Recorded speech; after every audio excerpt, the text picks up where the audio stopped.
itangazo rishya ryashyizwe hanze na guverinoma y'u Rwanda rigira riti u Rwanda rwikuye mu muryango w'ubukungu bw'ibihugu byo muri Afurika yo hagati ni nyuma yo kubona ko uwo muryango wabaye igikoresho cya RDC ndetse na bimwe mu bihugu biwugize. Ibyo byongereye kwigaragaza kuri uyu wa gatandatu mu nama isanzwe ya 26 y'uwo muryango ubwo u Rwanda rwangirwaga kuyobora nk'uko byari biteganyijwe hakurikijwe ko ibihugu bigenda bisimburanywa. Bivuze ko n'ibintu bihugu biri no muryango w'ubukungu ibihugu bishinzwe nyine ubukungu uri hagati muri Afurika bifite ukuntu bigenda bihana abayobozi bisimburanwa. Gusa u Rwanda rwagezweho banga ko rwo ruyobora, dore igihe byabereye u Rwanda rwagaragaje ko atari ubwa mbere rudahabwa agaciro nko muri uwo muryango, kuko muri 2023 rwagiye kwitabira inama ya 22 y'uwo muryango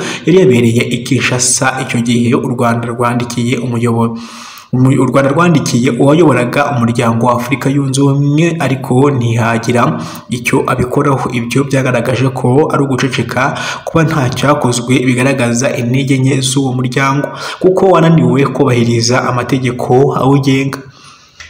Kuri ibyo u Rwanda rusanga nta mpamvu yo kuguma mu muryango ufite imikorere ihabanye n'amahame awugenga. Byari biteganyijwe ko mu nama yabaye kuri uyu wa gatandatu yari yitabiriwe na Minisitiri w'Intebe Edouard Ngirente Ekitari yagombaga guhererekanya ububasha n'u Rwanda kuko ari urwo rwari rutahiwe ku buyobozi bw'uwo muryango ugizwe n'ibihugu birimo Angola, Congo, Repubulika Iharanira Demokarasi ya Congo, Cameroon, Gabon, Tashidi, Guinea, Qatar, Central Africa, u Rwanda, u Burundi na Sao Tome and Principe.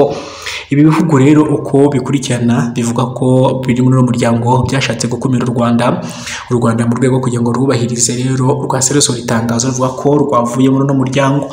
Itangazo barisohoye mu Gifaransa ryagira ngo le Rwanda déploie instrumentation de récompense économique d'études d'Afrique centrale pour RDC et voir solution de 93 membres centres du Driva Est Uni phase de projet mais sur les sites de ceci soma ordinaire tenu juin Marabo Kudro ite de Rwanda. Itangazo rishya ryashyizwe hanze na guverinoma y'u Rwanda rigira riti u Rwanda rwikuye mu muryango w'ubukungu bw'ibihugu byo muri Afurika yo hagati ni nyuma yo kubona ko uwo muryango wabaye igikoresho cya RDC ndetse na bimwe mu bihugu biwugize. Ibyo byongereye kwigaragaza kuri uyu wa gatandatu mu nama isanzwe ya 26 y'uwo muryango ubwo u Rwanda rwangirwaga kuyobora nk'uko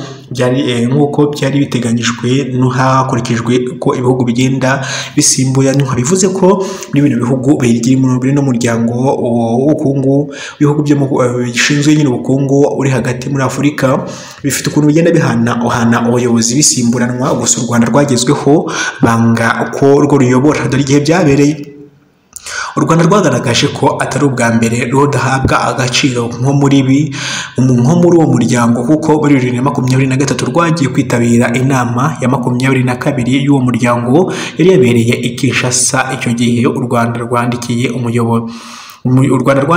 uwayoboraga umuryango wa Afurika yunze ubumwe ariko ntihagira icyo abikoraho. Ibyo byagaragaje ko ari uguceceka, kuba nta cyakozwe bigaragaza intege nke z'uwo muryango kuko wananiwe kubahiriza amategeko awugenga.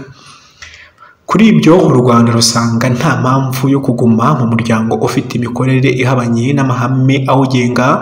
Byari biteganyijwe ko mu nama yabaye kuri uyu wa gatandatu yari yitabiriwe na Minisitiri w'Intebe Edouard Ngirente Ekitari yagombaga guhererekanya ububasha n'u Rwanda kuko ari urwo rwari rutahiwe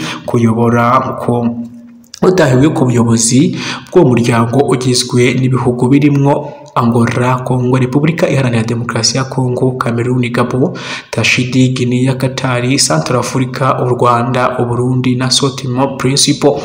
Ibi bihugu rero uko bikurikirana bivuga ko biri muri uwo muryango byashatse gukumira u Rwanda mu rwego kugira ngo rubahirize rero rwasereso itangazo ruvuga ko rwavuye muri uno muryango.